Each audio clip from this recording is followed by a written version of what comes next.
Hello বন্ধুগণ, চলে আসলাম আপনাদের মাঝে নতুন একটা ভিডিও নিয়ে। আশা করবো সবাই খুব ভালো আছেন। আসসালামু আলাইকুম, কেমন আছেন সবাই? তো আজকে কথা বলতে চলে আসলাম আমাদের ফ্যাসিস মুতুরিকে নিয়ে, ঝাড়ুদারনি কুটি মুতুরিকে নিয়ে কিছু কথা বলতে চলে আসলাম। যেই মুতুরি কিনা 6বার নাকি হজ করেছে, তাকে নিয়ে কিছু কথা বলতে চলে আসলাম।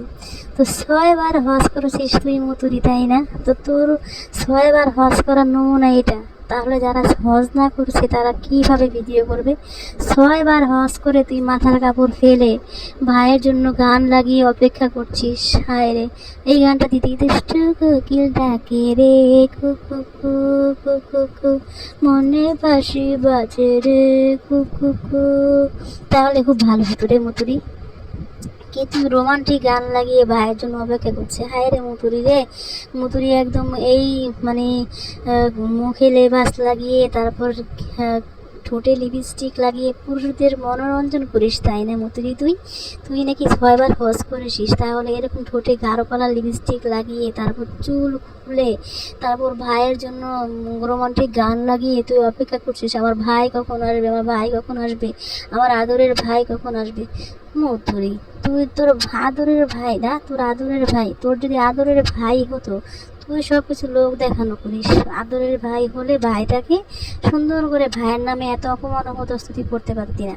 মুতুরি কিন্তু মিথ্যা কথা বলে প্রত্যেকটা ভিডিও করে 3 মাস। এখন মুতুরি হয়তো সৌদি আরব আছে, বাংলাদেশের মুতুরির ভাই যে এসেছিল সেই সিসি ক্যামেরায় দেখা গেছে সেই ভিডিও 2 মাস আগের। তাহলে 2 মাস আগের ভিডিও মুতুরি কীভাবে এখন দিয়ে দিয়ে ডিম পারছে হাঁসের মতো, ডিমের মানে ভিডিওগুলো দিয়ে দিয়ে এখন আপলোড করতেছে। এখন কিন্তু তাদের মধ্যে সব কিছু ঠিকঠাক হয়ে গেছে, তারপরও কীভাবে এরকম তুলা করতেছে একটা ইউটিউবে, একটা ঘরের বউকে, এটা মানে ঘরের সম্মানকে কীভাবে এরকম ইউটিউবে এসে তুলাধুনা করতেছে। তোর কিছু লজ্জা শরম লাগে না? তোর বাবা মা কেমন বাবা মা যে তার মেয়ে এরকম, তার ছেলের বউকে, ঘরের সম্মানকে এরকম অসম্মান করতেছে, একটু কিছু বলে না? তাদের মেয়ে নাকি 6বার হজ করেছে, তারাও নাকি হজ করেছে, তাহলে তার মেয়ে এরকম ইউটিউবে এসে নোংরামিটা করে কীভাবে? আমাদের বাবা মা হলো তো জুতা দিয়ে পিটিয়ে লাল করে ফেলতো। তোর বাবা মা হয়তো বা কিছু বলে না, তুই তো অনেক টাকা ইনকাম করিস, তুই একজন বড় ইউটিউবার। তো বাংলাদেশেরকে তুই কীভাবে প্রেজেন্ট করতেছিস? বাংলাদেশের মানুষ যে এত খারাপ সেটা তুই বোঝাচ্ছিস? যে বাংলাদেশের মানুষ সারাদিন ঘরের বউর পিছে, ভাইয়ের বউর পিছে পাছায় আঙ্গুল দিয়ে বসিয়ে রাখে, সেটা তুই বাংলাদেশের মানুষকে বোঝাচ্ছিস মুতুরি? তুই তো সেটাই বোঝাচ্ছিস। তুই হচ্ছিস ফ্যাসিস মুতুরি, তুই হচ্ছে একটা নোংরা মহিলা। তোকে নিয়ে যতই কথা বলবো কথার কোনো শেষ হবে না। তুই মানুষের চ্যানেলে মানুষের চ্যানেল তুই স্ট্রাইক মারিস। তোকে নিয়ে ভালো কথা বললেও তুই স্ট্রাইক মারিস, তোকে নিয়ে ভালো কথা বলেও দেখেছিস তুই স্ট্রাইক মেরে দিস। তোর একটা ছবি কেউ নিতে পারবে না। তুই হচ্ছিস বনের রাজা সিংহ, তাই না? তোকে নিয়ে কেউ কোনো কথা বলতে পারবে না।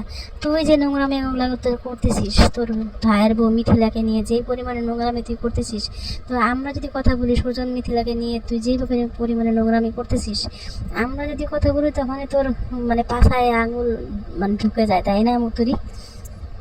তো কী আর বলবো ভাই রে ভাই, এই মুতুরিকে নিয়ে তোকে যে কথা বলতে আসছি আজকে, যে 6বার হজ করার মহিলার এই অবস্থা হলে, মানে হাতে ফিরান নিয়ে বাচ্চাকে নিয়ে কি সুন্দর করে চুল খুলে মুতুরি ভাইয়ের জন্য অপেক্ষা করে একটা ভিডিওর শর্টস তৈরি করেছে।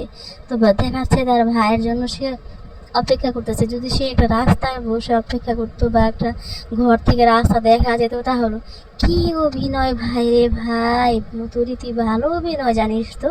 তুই বাংলার সিনেমাকে হার মানিয়ে ফেলবি। তুই হচ্ছিস বাংলার খলনায়িকা হিনা খানের থেকে বড় অভিনেত্রী। মানে খলনায়িকা তো একজন আছে যে বাংলার রিনা খান, আর কত মহিলারা আছে, তাদের থেকেও তুই হার মানিয়ে ফেলেছিস। তুই এতটা যে নোংরা, তুই নোংরামির দিক দিয়ে তাদেরকেও হার মানিয়ে ফেলেছিস। তো কি আর বলবো মুতুরি, আপনারা আমার কথাগুলো কেমন লাগলো অবশ্যই কমেন্ট করে জানাবেন।